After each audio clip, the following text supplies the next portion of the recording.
వద్దు సోదరా, ఎందుకు ఇలా చేస్తున్నావు? సోదరా, నా మాటలు నమ్మండి, అటువంటిది ఏమీ జరగదు. సోదరా, నా మాటలు నమ్మండి సోదరా. ఒకవేళ ఆకాశవాణి వాక్కులు సత్యమైతే ఇక దానిని మీరెలా నివారించగలరు?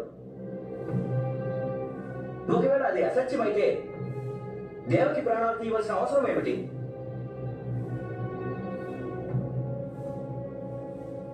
నేను సూరసేనుని పుత్రుడు వసుదేవుడిని. తలుచుకుంటే నేను ఈ క్షణాన్ని మీ ప్రాణాలు తీయగలను. కానీ అందువల్ల యాదవ ప్రజాజనులపై జరాసంధునికి ఆగ్రహం కలుగుతుంది. ఎవరికి ఏ లాభము ఉండదు. నేను దేవకి త్యాగం చేసేందుకు సిద్ధం.